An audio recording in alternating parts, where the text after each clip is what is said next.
రాజకీయ ప్రత్యర్థులైన మంత్రి కాకాణి గోవర్ధన్ రెడ్డి, మాజీ మంత్రి సోమిరెడ్డిల మధ్య మళ్లీ రాజకీయ రచ్చ మొదలైంది.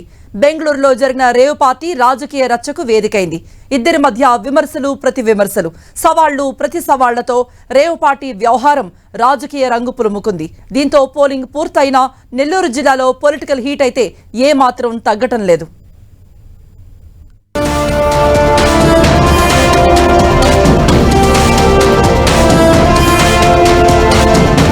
నెల్లూరు జిల్లాలో రాజకీయ ప్రత్యర్థులైన మంత్రి కాకాణి గోవర్ధన్ రెడ్డి, మాజీ మంత్రి సోమిరెడ్డి మధ్య పచ్చగడ్డి వేస్తే భగ్గుమనే పరిస్థితి ఉంది.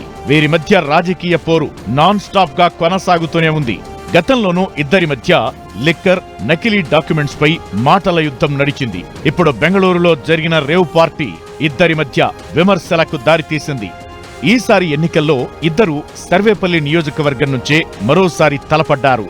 3 రోజుల క్రితం బెంగళూరులో జరిగిన రేవ్ పార్టీలో ఎమ్మెల్యే కాకాణి గోవర్ధన్ రెడ్డి పేరుతో స్టిక్కర్ ఉన్న కారును పోలీసులు గుర్తించారు. దీంతో కాకాణి గోవర్ధన్ రెడ్డికి రేవ్ పార్టీతో సంబంధమున్నట్లు ప్రచారం జరిగింది. ప్రత్యర్థులు ఎప్పుడు దొరుకుతారా అని కాచుకుని కూర్చున్న సోమిరెడ్డికి ఆస్త్రం దొరికినట్టయింది. కాకాణి గోవర్ధన్ రెడ్డిపై సోమిరెడ్డి ఘాటు విమర్శలు చేశారు. రేవ్ పార్టీ కాకాణి కనుసన్నల్లోనే జరిగిందని, కారు, పాస్పోర్ట్ దొరికాయని ఆరోపించారు. నకిలీ ఎమ్మెల్యే స్టిక్కర్ అయితే వేరే ఎమ్మెల్యే కాకుండా కాకాణి స్టిక్కరే ఎందుకు వేశారని ప్రశ్నించారు. ఫామ్ హౌస్ నిర్వాహకుడు గోపాల్ రెడ్డి కాకాణికి మంచి మిత్రుడని, సమగ్ర దర్యాప్తు చేపట్టాలని డిమాండ్ చేశారు సోమిరెడ్డి. గోవర్ధన్ రెడ్డి స్టిక్కర్ ఉండే car plus Kakani Govardhan Reddy passport 2 దొరికినాయి. బట్ ఆయన నాకు సంబంధం లేదు ఆ కారు స్టిక్కర్ అన్న అంట. నేను ఒక్కటి క్వశ్చన్ చేస్తుండా, నువ్వు ఎప్పుడైనా రెడ్ హ్యాండెడ్గా స్పూరియస్ లిక్కర్, కల్తీ మద్యం, మనుషులు ప్రాణాలు తీసావు, నేను చేశానని చెప్పి ఒప్పుకున్నావా? నకిలీ పత్రాలు సుప్రీంకోర్టుపై బెయిల్ తెచ్చుకున్నావు, నేను చేశాను, నేనే తయారు చేయించానని ఒప్పుకున్నావా? సోమిరెడ్డి విమర్శలకు మంత్రి కాకాణి గోవర్ధన్ రెడ్డి కౌంటర్ ఇచ్చారు. సోమిరెడ్డిని ప్రత్యర్థిగా చెప్పుకోవడం సిగ్గుగా ఉందన్నారు. ఆరోపణలను నిరూపించాలని సోమిరెడ్డికి సవాల్ విసిరారు. జిరాక్స్ కాపీని కారుకు అంటించుకుంటే తన తప్పెలా అవుతుందని ప్రశ్నించారు. రేవ్ పార్టీల గురించి సోమిరెడ్డికి బాగా తెలుసని విమర్శించారు. నెల్లూరులోనే తన పాస్పోర్ట్ ఉండగా రేవ్ పార్టీలో దొరికినట్లు తప్పుడు ప్రచారం చేస్తున్నారని ఫైర్ అయ్యారు. గతంలో సోమిరెడ్డి తనపై సిబిఐ విచారణ చేయించినా క్లీన్ చిట్ ఇచ్చిన విషయాన్ని గుర్తు చేశారు.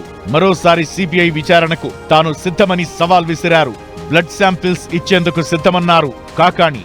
నీ బ్లడ్ శాంపిల్, నా బ్లడ్ శాంపిల్ 2 ఇస్తే మనలో ఎవరు త్రాగుతారు, ఎవరు తిరుగుతారు అనేటువంటి దాని మీద ఒక స్పష్టత వస్తుంది. డ్రగ్స్ ఎవరు వాడతారు, మందు ఎవరు కొడతారు అనేటువంటి దాని మీద ఒక స్పష్టత వచ్చేటువంటి అవకాశం ఉంటుంది. కాబట్టి నువ్వు బ్లడ్ శాంపిల్స్ ఇవ్వడానికి సిద్ధంగా ఉన్నావా అని చెప్పి ప్రశ్నించడం జరిగింది. దేనికి సమాధానం చెప్పలేదు. నేనే ప్రజా జీవితంలో ఉండేటువంటి వాడు ఇటువంటి వెధవలు ఏదన్నా బురద తెలినప్పుడు దానికి సంబంధించి ప్రజలకి సరైనటువంటి నిర్దిష్టమైనటువంటి సమాధానం చెప్పాల్సినటువంటి అవసరం ఉంటుంది. కాబట్టి అందులో భాగంగా నా పాస్పోర్టు కారులో లభ్యమైంది అని అన్నారు. దాని ఆధారాలు చూపించమన్నా, ఇదిగో ఇది నా పాస్పోర్ట్. ఏపీలో పోలింగ్ పూర్తయినా సోమిరెడ్డి కాకాణి మధ్య డైలాగ్ వార్ హీట్ పుట్టిస్తూనే ఉంది. ఇద్దరు నేతల రాజకీయ రగడలో ఎవరి మాట నిజమో భవిష్యత్ నిర్ణయిస్తుంది.